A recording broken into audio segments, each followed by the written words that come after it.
So, given that, let's call the Johnston City Council work session number 20-24 to order. Cindy, roll call, please. Councilmember Coe? Councilmember Coe? Sorry, I'm here. Sorry, my bad. Evans? Here. Martin?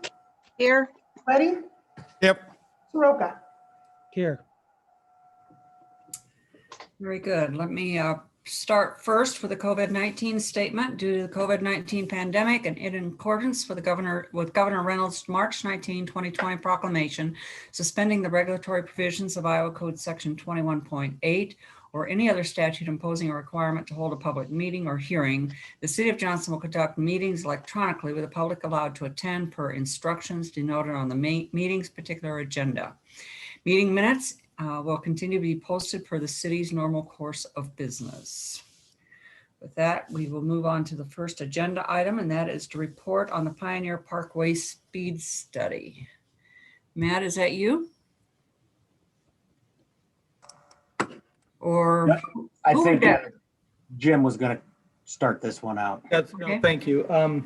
Yes, so this is in response to the trail that we put along Pioneer Parkway, and a citizen requested or asked if we could take a look at the speed along Pioneer Parkway to see if that's going to be an issue for the speed of traffic when we have a number of people that will be crossing Pioneer Parkway to get to the new trail, because we put several crossing points along the trail there. So we had Foth take a look at this, and Molly Long is with us this evening to give us the results of the study that they've completed. Hello. My camera's not showing, but that's okay. So we put some radars out along the entire way of Pioneer Parkway in October. And what we were trying to do is determine the speeds along the road and to see if there were different speeds in different spots, to check the sight distance for the crosswalks, and then any recommendations that we had based on our study. So if you go to the next slide. Actually, can you back up a slide? Maybe. Okay, so as you can see, we put a set of radar units by Greendale Road, a set by the Crown Point entrance, a set by Hawthorne Court, and then another set up by the Corteva entrances off of Pioneer Parkway. You can see them by the yellow pins on the map there. So we deployed those in October of this year. I will make my COVID statement that, traffic patterns are not necessarily normal. At this time, school was in a hybrid halftime mode. And since COVID, we have seen a little bit of an increase in speeds just globally. It's been part of the response to less traffic on the road. So next slide.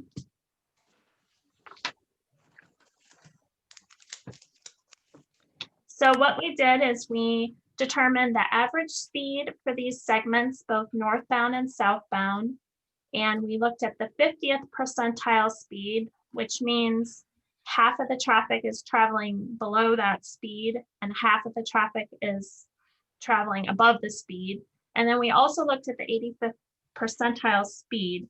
And the reason we look at that is that it represents the speed at which 85% of the vehicles are traveling at or below. And we use this to determine if the posted speed is the right speed limit for the road, because it's considered the highest safe speed for the roadway.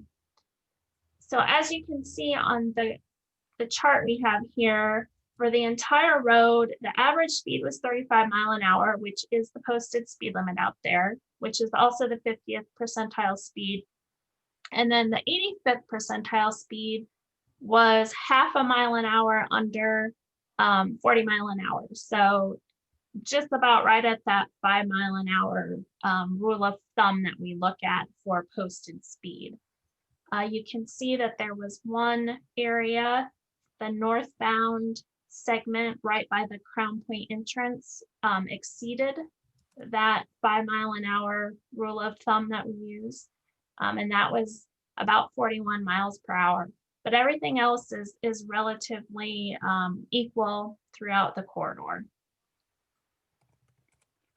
If you go to the next slide, the other thing we looked at was sight distance. And stopping sight distance is the amount of time or the amount of distance needed for you to see a person, react to a person, and brake for a person or an object in the middle of the road. So this is based on the SUDAS design guide. And for a 35 mile an hour speed, you need about 250 feet for that stopping sight distance. Up to, I kind of highlighted in blue there are all the distances for the different speed limits. So based on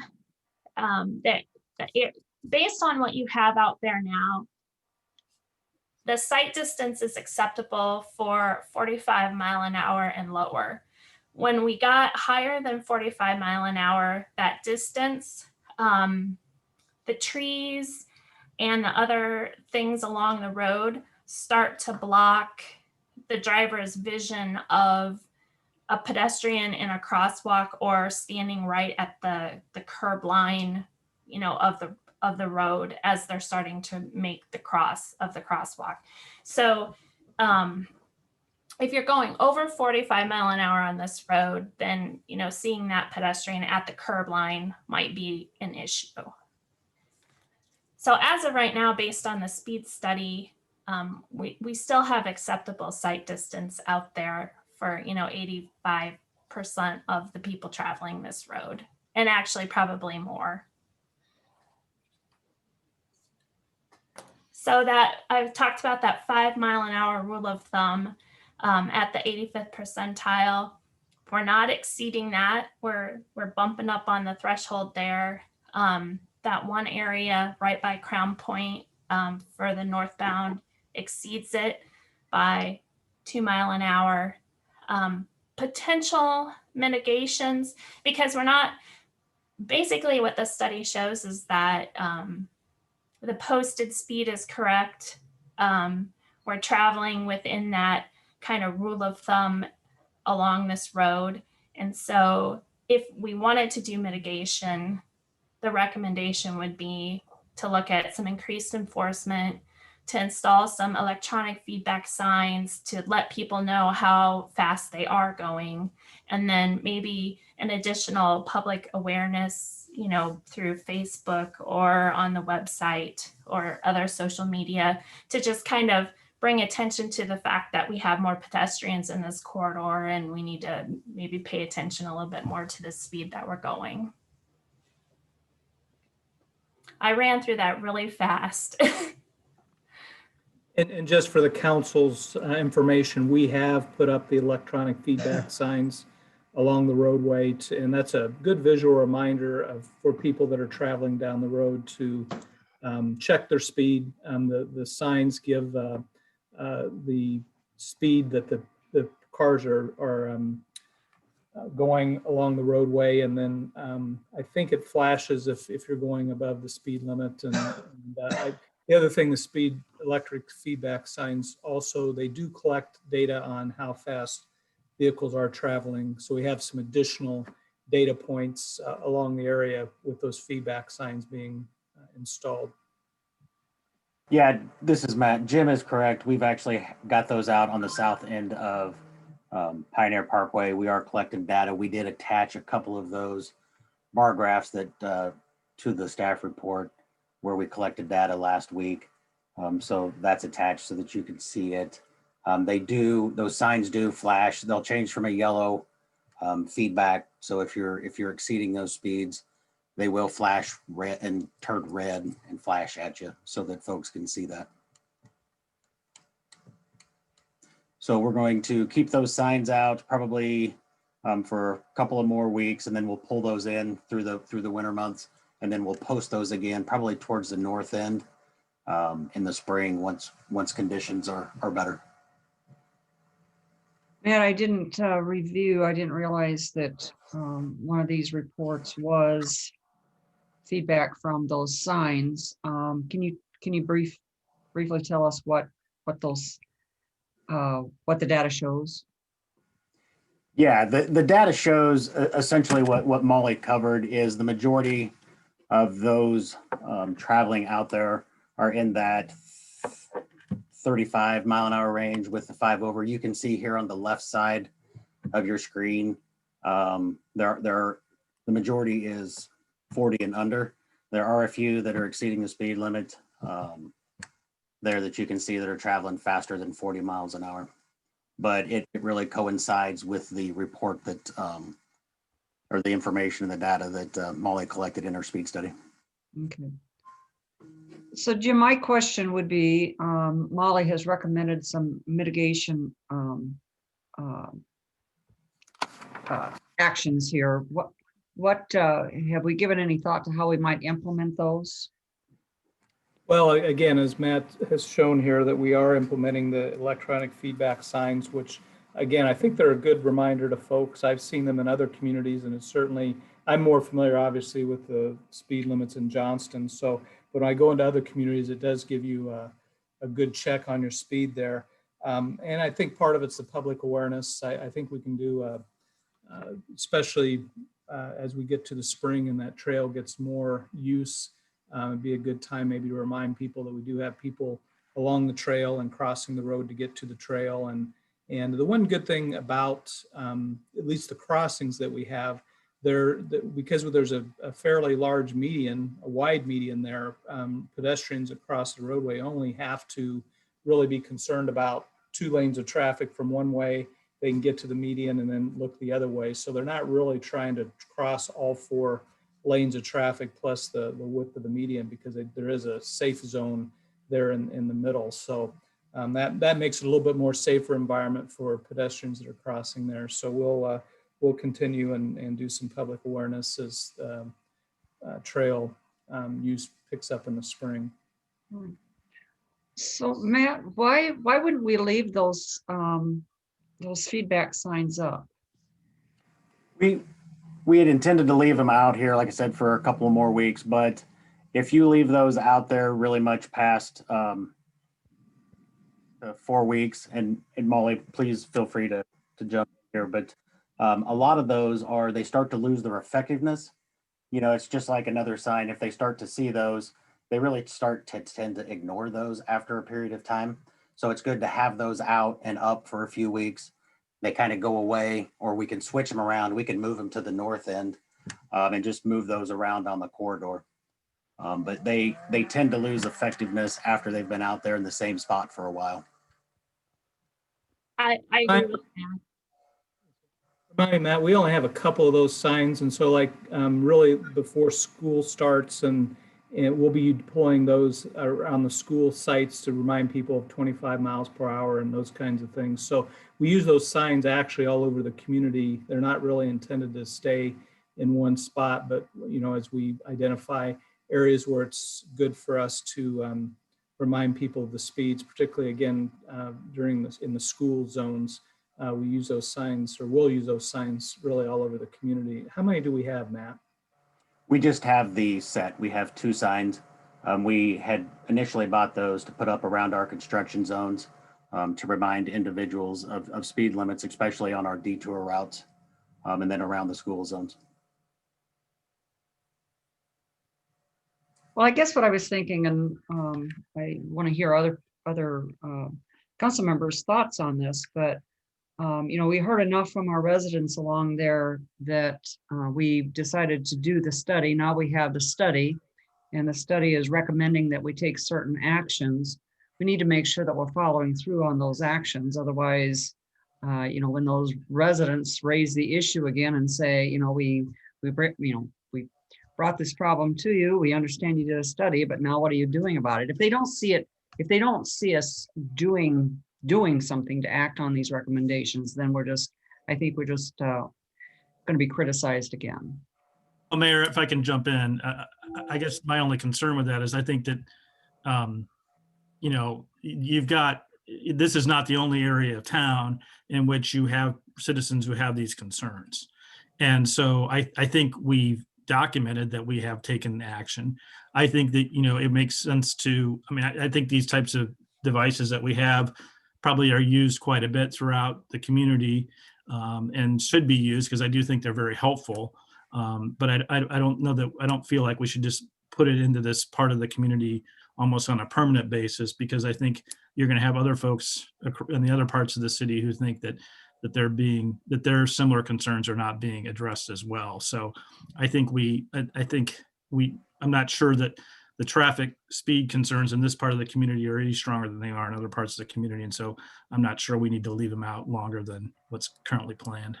Yeah, and that wasn't necessarily what I was suggesting, Councilmember Cope. What I was suggesting is we have this study, the residents raised some concerns and they were strong enough. I haven't heard any of these concerns, I guess. So I don't know how many, the document indicated it wasn't, I have not heard a large number of residents raising these concerns to indicate this is a more widespread concern than it is in other parts of the community. Yeah. My point is there was enough of a concern raised that we decided to follow through, pay for a study to look at the issue, to make recommendations. And I think that we need to take some action on those recommendations. And Councilmember Cope, I hear you and I agree with you. We've got concerns in other parts of the community as well. And in those instances where, we've heard the concerns and we have asked our engineers to take a look at it and make recommendations to us, I think we need to take those recommendations seriously and follow through on them. That's my point. Yeah, and I guess my point is I disagree with the assessment that we haven't followed through with the recommendations, since we have put those, I think we can at least one of those steps. So I guess that's where I'm disagreeing with you is that I disagree with your I disagree with the statement that we haven't followed through with the recommendations. So may I jump in here for a second? Sure. I'd like to ask a couple of questions. So, Molly, you said this study was done in October, right? And during the COVID time, I guess. So this traffic that you did in October, a study of traffic in October, is this the regular amount of traffic, or is that a less amount of traffic at this time?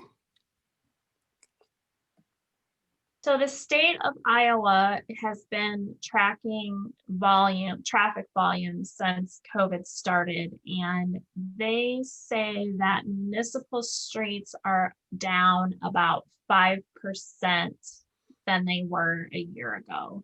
Okay. However, talking to other communities across Iowa, depending on the traffic pattern, like Corteva's like a pretty big employer in Johnston, you're probably seeing the volumes on Pioneer Parkway probably down more like 15 or 20%.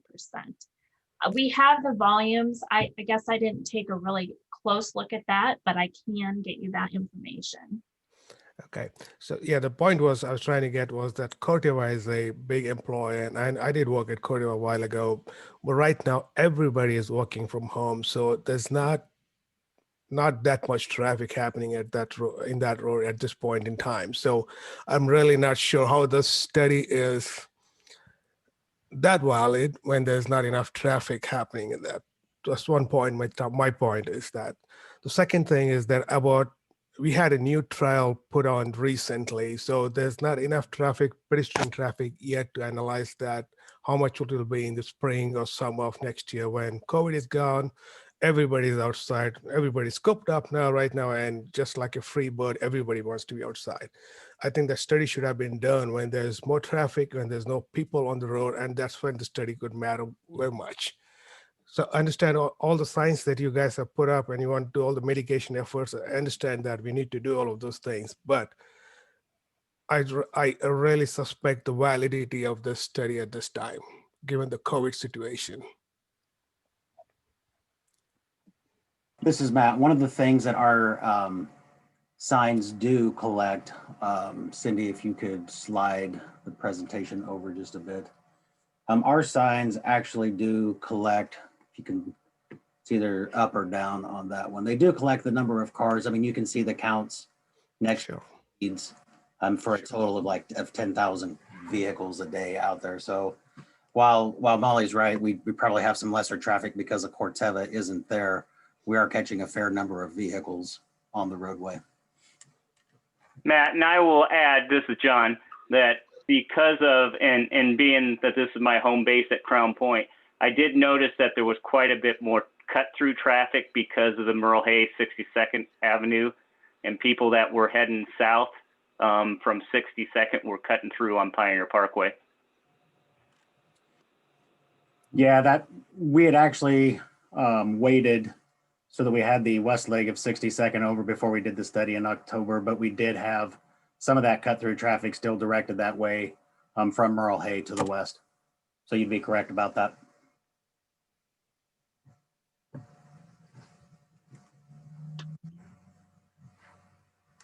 Any other comments on this? So Matt, the tab that you're showing right now, what are the days that data was collected? That was collected, I think if we go back up, I think it was the 7th through the 13th. Right there, the report period was 12/7 through 12/13. That's in December. The sign two then, the tab two? Yeah, same time. We put them out at the same time. We collect this weekly, so we'll have another one. We should have. Okay. This was the most recent data. Okay, fair enough. All I'm trying to get to the point is that the data that has been collected by Molly and her team, it's probably good, but I suspect that there's not enough traffic on the road to make that study valid enough. So I suggest that you guys do this study again when there's a lot of traffic, regular traffic happens, and then you can continue to make this mitigation strategy or whatever we need to make additional strategies. The strategies right now we put, I think is good for now. We'll walk through those things, but I think we need to make the study again up in spring or summer. And I think the mitigation strategy should be then looked at again. That makes sense?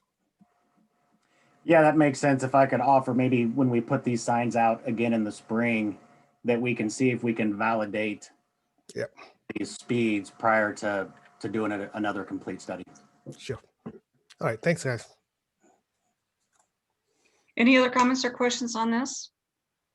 I guess I just would like to make one last comment. I think the use of these machines or the devices to help show speed are very effective and should be used throughout the community at all times. I'm just wanted to weigh in saying that I didn't feel like we needed to highlight this part of the community any more than we necessarily needed to highlight other areas of the community where speed issues exist. And so that's the only point I was trying to make. I mean, if we're not using the machines, then definitely using them in this area certainly makes sense. But I don't think we should, you know, if we got a regular rotation of areas that we're trying to identify areas, and I think we should continue with that practice as well. Yeah.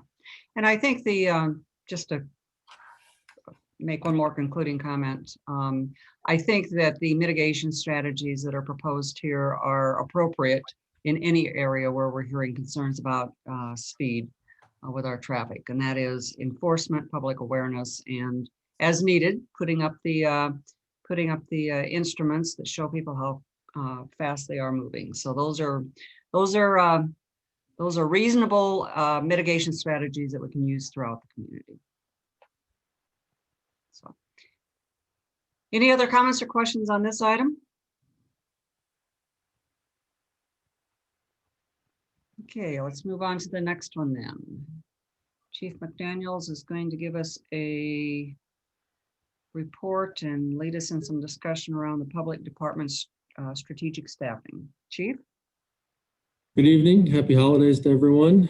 I appreciate the time that we're taking tonight to have a little more in-depth discussion about the future of the Johnston Police Department and some of our staffing. You know, in preparing for some of this, looking back on 2020, it's been such a challenging year for really everyone in so many different ways. And in looking at the world of policing and really government in general, there's been a lot of calls for greater transparency. You've seen officers being arrested and charged for criminal acts, protests, counter protests, calls to really reimagine the future of policing and calls to defund the police or abolish police departments. And it's really been a very in-depth national discussion. And I've had the opportunity, I think, to speak with each of you kind of one-on-one as to local perspectives. But what I'm hoping tonight is to share a little bit of foundation and then really just hear if you think that we're aiming in the right direction as we move forward with trying to respond to some of the evolution of policing that's going on. One of the foundational pieces is law enforcement, obviously, but I think my profession more than ever is being challenged that we really have to look beyond the levels of law enforcement into policing. And that's one thing that Johnston has done very, very well for a long time is this mindset of community policing and providing service. So what I want to do is just work through some of the foundational documents that we've put in place here in the police department, just to give you perspective. We did an exercise when I came in about 5 years ago, and it was really a process of discovery. What sets Johnston Police Department out from all the other agencies? What is our identity? And we came up with core values, a mission statement, a creed of honor or an honor code that our officers wrote to hold themselves accountable to. And this is just laying that foundation of our identity and working towards that service model that we want to provide to all the members that reside in or visit Johnston. Cindy, could you scroll down, please? And from that initial visioning came a vision statement. And with that is what we've coined our community policing statement. And I'm very proud of this. And this is something that we wrote long before 2020, but I think it's applicable now more than ever and is really our guiding document for the future and how we interact. So it defines our core values and what our officers are going to be held to, what we believe we're going to provide for service to the community at large. So if you weren't aware of that document, I'd encourage you just to take a little bit of time to reflect on that. And certainly if you have any feedback to offer as far as ways that we can improve it even more. It's a living document and it's something that we want to make sure that is constantly reflective of both the times that we're facing and also the effort that we're putting into it. Can you scroll down again, please, Cindy?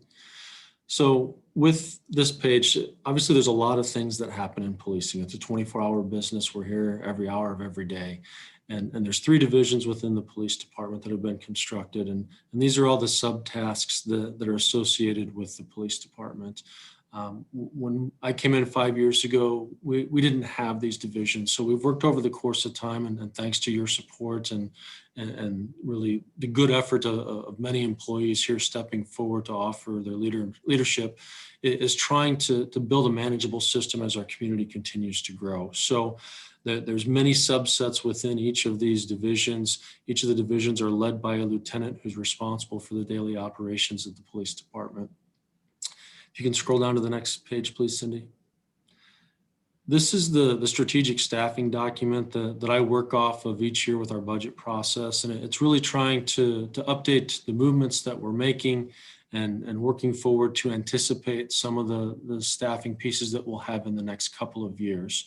So on the right-hand side, field operations, that's our patrol side of things. That's the most visible element of the police department, the marked patrol units, the officers in uniform, responding to calls and all those sorts of things. And what we've worked towards for a long time is trying to get to a 3-officer minimum for staffing on patrol. And we're there in theory and practice, we're not there completely.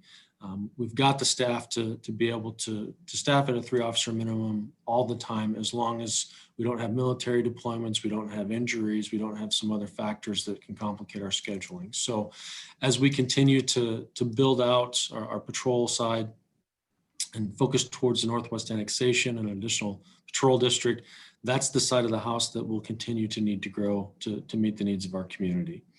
In the middle section is the administrative services side. And with this, one of the proposals that we're going to talk about in just a minute is the addition of an administrative sergeant to create an office of professional standards. And also within that, looking forward to the future growth of the department, You heard last week during our budget process that the fire chief and I are talking about a 50-50 proposal to split a position that would assist in the management of equipment administrative services for all of public safety. So right now, what we have is a sworn officer that's been in that position since I think 2013 is when it was first established. What we'd like to do, or what I'd like to do, is move that sworn allocation over to the investigations unit, because we're in a position where we need an additional detective. The technology aspect of what we do in policing is a pretty significant strain. There's so much expertise in there that you think about all the crime that may occur in a community and how technology may be interlaced somewhere within all of that. So we're at that point to really be able to really need to specialize in the technology aspects of what we do. And if we had a multitude of staff, we could look at potentially creating a separate civilian position for that, but we're not in that situation. So we still need that sworn person to be able to do some criminal investigations as well. So that's why the sworn position is being proposed to slide over to the investigations unit, and the creation of this new shared position that can benefit both the fire department and the police department. We've also, on the left-hand side then, is our support services. So this is our investigations unit, it's our property and evidence, it's our crime scene processing, it's our community policing, it's all the elements that support that frontline staff in field operations or patrol. We've got another retirement that's coming up probably in the spring of 23 with that in a civilian role. And here again, it's going to be one of those pieces where it's an opportunity to reinvent and look at that. So as we move forward, looking at data and looking at analytics and all the elements that are important to solving crime and getting to the root of it, that's going to be an opportunity for us to look at recruiting a new civilian person in that can really be involved with the crime scene management and the property and evidence, but still focusing probably a new effort towards the analytics and being able to take a more comprehensive data-driven approach to policing. And then that bottom section is the community policing unit that we're going to talk about here. So Cindy, if you can go to the next attachment, I believe it's attachment 2.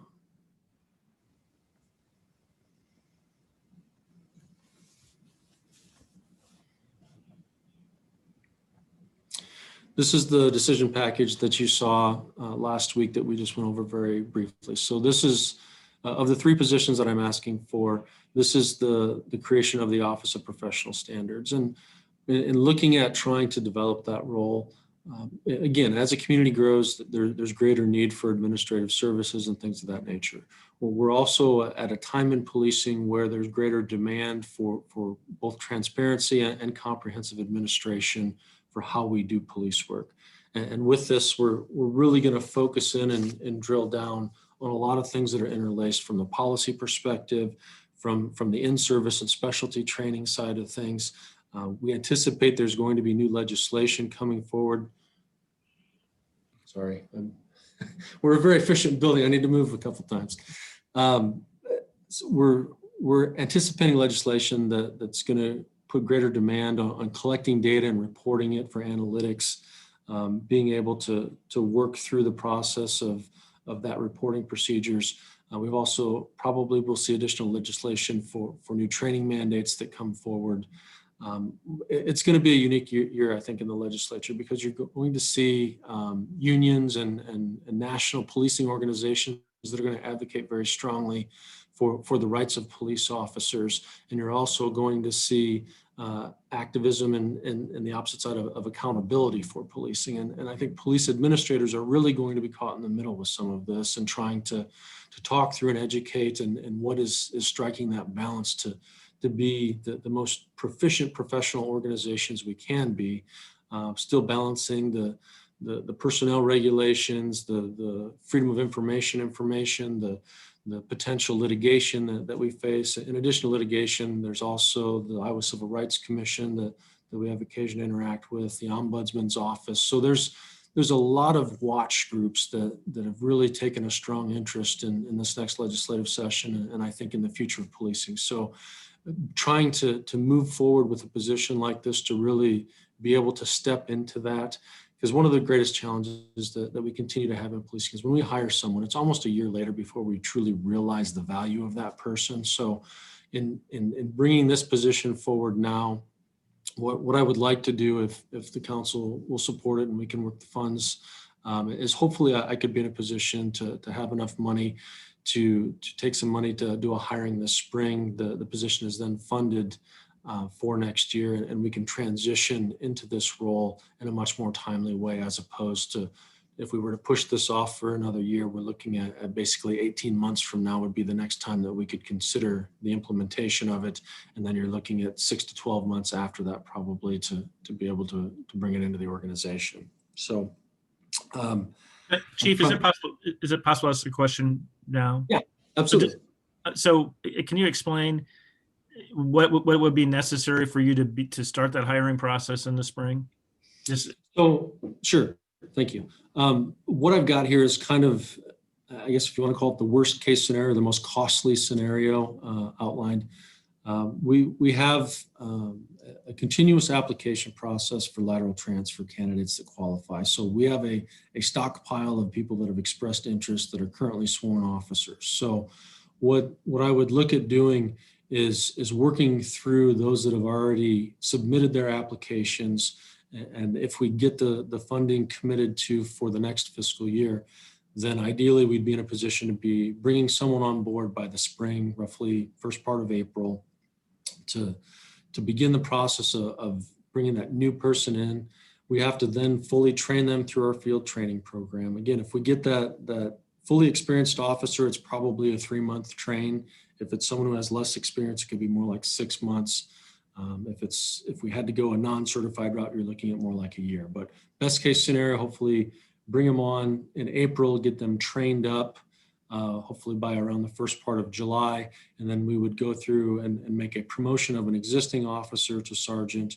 And then that position would be the professional standards sergeant's position would be established at that point. So we could be theoretically operating off the lateral transfer applications and moving it forward in early July is the hope. And that's when you're probably going to see new legislation taking effect and some other Department of Justice reporting requirements at the federal level and some other things that we're anticipating.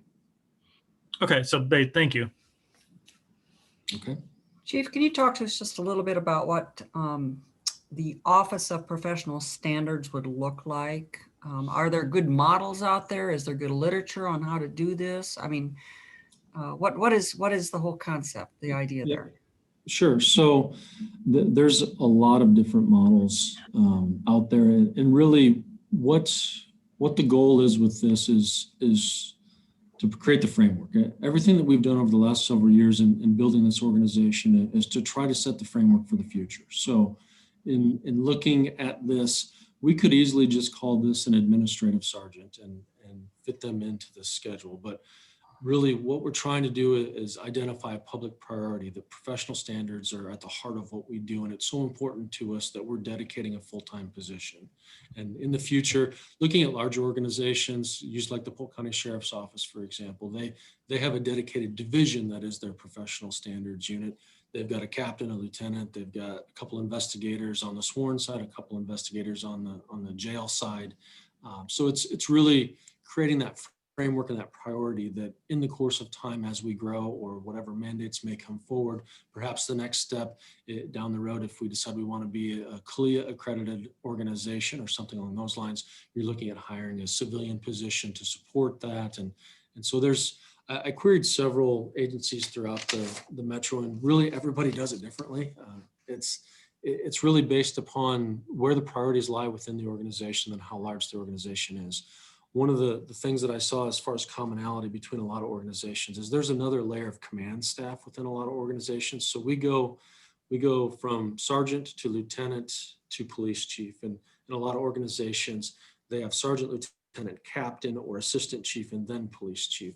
So sometimes there's duties that are split between a lieutenant and a captain and those sorts of things. And instead of really going up with this proposal where I'd be asking for the creation of a captain in addition to the lieutenant or assistant chief, I'm trying again to build into this in a way that we start at that ground level of a sergeant's position, where we're going to require a lot of investigative work still to offload some of the responsibilities that are currently being assigned to the patrol sergeants, who keep them from being out in the field supervising doing some of their work. So it's kind of a trickle down effect as opposed to a trickle up effect is the way I've looked at it.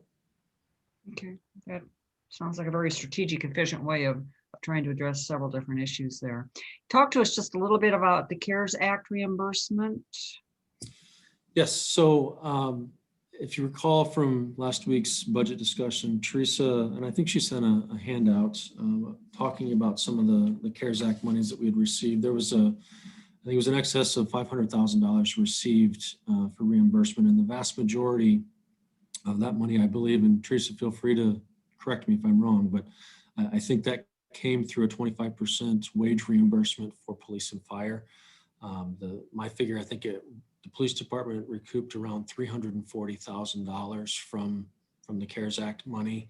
And so what I'd offer for a consideration, I guess, is, if we can look at using these dollars on the front end now. So if we're concerned about lack of growth in this year and maintaining a levy rate, this may be an opportunity similar to what a grant might be, where we would have that startup fund that we'd be able to draw down through the CARES Act monies, as opposed to having to increase the levy rate to fund those positions. So depending upon if the council would choose to use those monies, and then how conservatively you want to view those monies, you could, in essence, you could take all three of these positions, build a plan that would equate for that $340,000 to be funded in this next year as when your startup monies. Obviously, you've got the recurring cost after that then for the following year. So it's really that discussion of how conservative do we want to be, but from my perspective, and this is just my own, if the money came through funds for wages, I would certainly think that using those funds to push forward wages for employment, that should be a viable expense according to whatever state audits may occur and that sort of thing. But I'm probably a little bit out of my lane with that. Teresa, do you have a thought on that?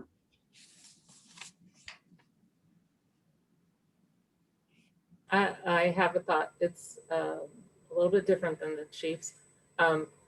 He's right in the fact that that is what the money was for. I just get really nervous when we're going to spend one-time money on staff. So we just have to really, really make sure everyone totally understands that that's not there for the next year. Right. So we'll have those discussions at another time. But it's certainly right. I can't find the email. I thought I could find it. The exact amount was $536,696.57. And the percentage, I thought I sent it out to the fire chief and the police chief, but I can't find my email right now about the percentage difference of the amounts. The police was a little bit more than the fire. I honestly can't remember. I'll have to find it, but he's right. That's what part of it was for. We are using part of it for those community survey, if you recall. I think we can use part of it pretty safely for that request to get Civic ready for that emergency announcement software that Janet was proposing as well. Okay. But it was for reimbursement of wages that we already had budgeted and had taxed for. So. Thank you, Teresa. Chief, I want to make sure you get through your presentation. So sure. You want to walk us through the rest of it here? Yep. If we can move to attachment 3, Cindy. So with this one, this is a follow-up request from the current budget year that we're in. If you recall, a year ago, I'd requested funding to add to the community policing unit an additional position. We've had great success with our community affairs officer and with this unit as a whole. The challenge that we face now is the volume of work and having one person who's trying to do the community affairs officer role And that same person is also a sergeant in the unit who's trying to make sure that he's managing the unit appropriately, that he's working with the school district, with the SRO program, and all the other elements of what he does in his day-to-day with crime-free multi-housing. And so it's really kind of a capacity issue. And what we're looking at is kind of refiguring how this may go. With all the discussions that have gone on about policing this year, there's been a lot of listening and a lot of reflection on how can we look forward to really building out our community policing model in maybe a little bit different manner than what we had once thought of. And so what we've talked about recently is historically this would be a sworn officer position that's out there really trying to build relationships on behalf of the police department. But really, I think who's to say it couldn't be a civilian person that's working in almost that advocacy capacity to work to build inroads. We certainly need someone to be able to manage the crime-free multi-housing program and to help with a lot of the educational components that we do to free up some of the sergeant's time to be a leader in the organization. But I think we could really benefit by doing a broad recruitment on this. I think we would get a lot of interest. Mental health is such a challenge for us, and how we interact with members of the public, and really working that advocacy groups and trying to get that critical incident response that isn't so threatening. And so this is something that we could potentially explore. I think here again, it's a foundational element that at some point in time, as the community grows, is it likely that you need more than one position here? Certainly. But it's one of those components that we think we could have great success with and probably benefit from much more quickly than hiring a certified officer.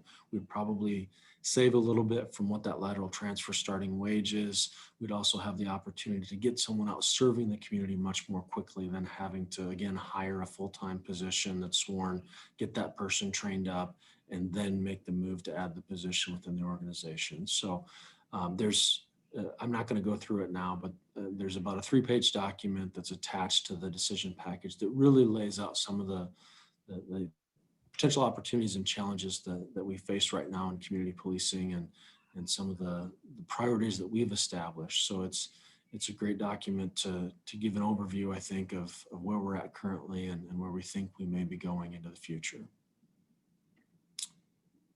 I guess I'll stop there for a second. Is there any questions or comments on this piece? I have a comment, Chief. I just want to say that I appreciate exactly what you are proposing with this position. I had a resident send me an email. She was very concerned about mental health. You've already mentioned it, about the mental health issues that our police officers face. And her suggestion was if we'd ever consider having a social worker hired to help with some of these issues, and you just here talked about it. So thank you for that. Absolutely. And I appreciate you being open-minded to looking at it from a different point of view. And I think that that's what a lot of people are asking for. Not always coming at it from the point of view of more police, more equipment, but a different way of managing the problems that our community has. And looking outside of a police force for other professionals. And I totally support that. Thank you. Absolutely. I think it's an interesting challenge to address, but I think it's very timely to work towards non-traditional solutions. We have to look inwardly at how we've been doing things in a system and try to figure out means to be more successful with the limited staff that we have. Any additional questions or comments before we jump to the last? I would just support, I think, what Councilmember Martin said, that having that person look not like a traditional police officer is very beneficial. And so I appreciate the sort of flexible approach you're taking to this, Chief. I think it's, as usual, the right spot. So Thank you. Okay, Cindy, can you open attachment 4, please?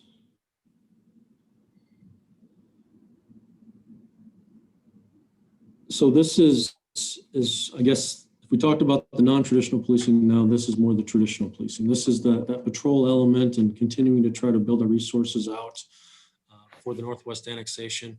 When you look at a 24-hour day, 7-day a week, 365-day a year operation, you're typically looking at needing 6 full-time positions to be able to have one additional person on the road every hour of every day. So that's, if you recall the white paper or the study that was done with the Northwest annexation, that was where I came up with the 6 officers that we would need for that expansion. So this is starting to walk down that road of trying to open up staffing to be able to create an additional patrol district in that Northwest annexation.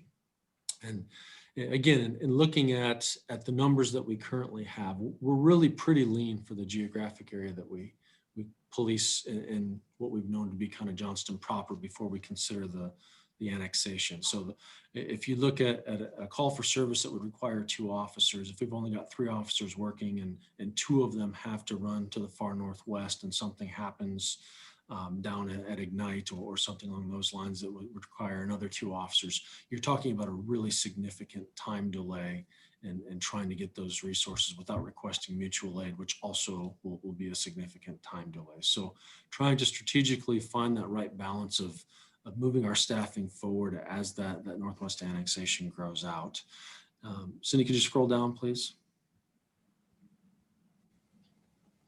So the next several documents, these are ones that you saw last year. This is really just updating. I think it's always important to look beyond Johnston. So what I try to do is give you comparisons nationally, then statewide, metropolitan-wide, and those sorts of things. So the FBI gathers statistics on this. They typically run about 18 months behind, but they pull in data from more than 10,000 policing agencies across the country. And our preferred policing ratio for Johnston has been identified at 1.5 officers per 1,000 residents. That was established before I got here, and we've been working towards that. We've not hit that as long as I've been here, but we're still working towards that, and we stayed pretty close within that 1.33 or 1 1/3 to 1 1/2 is really the ratio that we're working at. So you can see the national averages, and then it's broken down further by population and also by subset of region for the Midwest. And as you scroll down, then it just has more information that shows the population based upon census and staffing at the different kind of benchmarks that we've had going back as far as 2005. The next section would have that staffing ratio as I'm proposing here. So we're getting up over that 1.4 ratio. And then that next section, the bottom one at the screen there, talks about if we don't add any more staff, really how quickly you see some of the depletion if we stay at the 31 authorized that we have right now. Can you scroll down to the next page, please? So this is a breakdown of looking at other metropolitan agencies. The Metro Chiefs, we keep track of this every year and work this through to make sure it's the most current information possible. This is based on current staffing right now in fiscal 21. Population is right about 23,000, 31 is our sworn staff, so we're about 1.34 officers. You can see comparatively some of the other agencies our size, smaller, larger, where they fit in. Scroll down, please. And then looking at the state, what I've started doing the last couple of years is trying to give you perspective beyond the Des Moines region. So I've settled in on a population range between 20 and 30,000. Those are all the agencies that are listed in the state of Iowa with that population range according to the FBI, the number of sworn officers, and then their staffing ratios. So again, just more comparative statistics for you to see where Johnston falls in with some other communities throughout the state. So that's really the bulk of what I wanted to share as far as the baseline. I'd be very interested in hearing your feedback. We've got such great staff here and many people doing wonderful things day in and day out. And we believe that we have a very strong relationship with our community, and we really just want to continue to keep that momentum moving forward. But I certainly need your support in that, and I want to make sure that we're aiming in the right direction. So if you have any ideas or feedback or anything that you believe can assist us as we work to recalibrate in 2021, I'd certainly love to hear it. And Chief, since we're limited on time this evening, you would encourage them to just reach out to you anytime and Absolutely. have that conversation with you. Absolutely. That'd be perfect. Any questions or comments this evening on this? Again, we're pretty limited on time, but if there's anything that anyone wants to mention at this point, we can certainly entertain that. Any comment? Sorry, I did have something to talk, but I think lack of time, I will have a conversation with Chief later on. Okay. Thanks, Chief.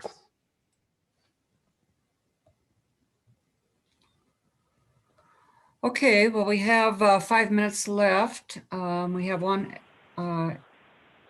agenda item to review the service agreement between Impact 7G for native plantings along in the interurban trail. Can we get through that?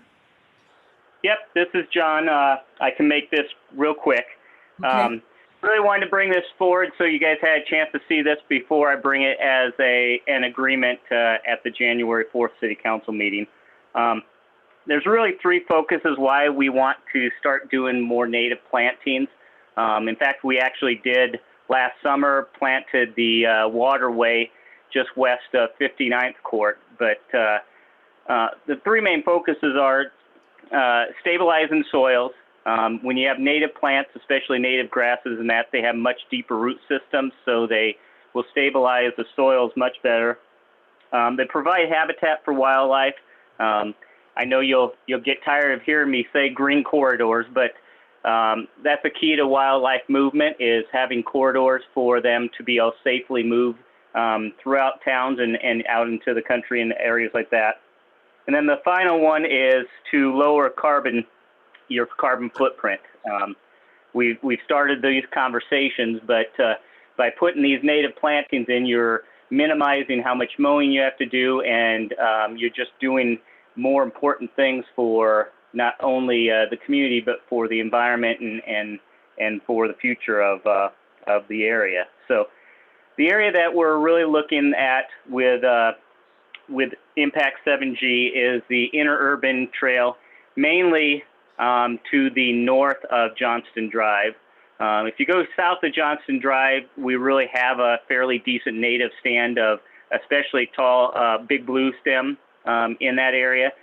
So this section that we're looking at basically is from Racialized Park up to the north, and is just going to create more of a corridor effect for the trail.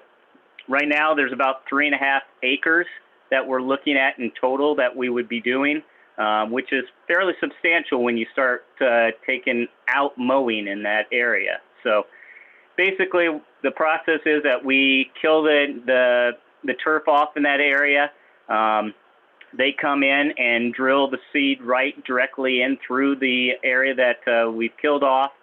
The second year, they help keep things weeded. We keep it mowed down. And then once we start getting to years 2, 3, and 4, you'll start seeing more of your native grasses, your forbs, your wildflowers, those types of things starting to really pop in that area. We feel this is a great quarter to do this because it's going to be minimal impact as far as alternative recreational type activities. There's nobody playing football or soccer or those types of things through this corridor. And it's going to be educational, potential signage through that area that plenty of trail walkers through that area can see what the benefits of doing this is. So I really just wanted to kind of explain those types of things to you before just bringing the service agreement next meeting, but would love to have any questions that you may have. I know these are some of the things that we've at least initially started discussing in our strategic planning, so this is kind of moving some of those concepts forward. With that, any questions that you may have? John, I would just encourage you, I liked what you said about putting up the signage along the trail to educate walkers and bikers as they're using the trail. But I think that if you could work with Janet and also just do some more general public awareness and education, I think that would be extremely helpful too. As we know, Definitely. oftentimes when we venture into these more natural vegetative projects. The first couple of years, they don't look real good. And then we get, we hear from some people saying, why aren't you doing a better job of maintaining this or that? So as long as we're telling people what we're doing, why we're doing it, and the benefits of doing it, I think that that will, head off some of those concerns. Yep, that's definitely part of the plan with this. Doesn't do as much good if we're not educating the public of why we're doing it. Right. Other quick comments or questions?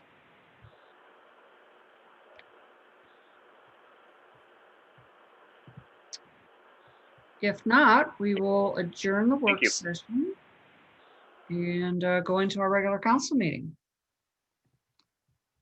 So with that, we are adjourned and we'll see you in a minute or two.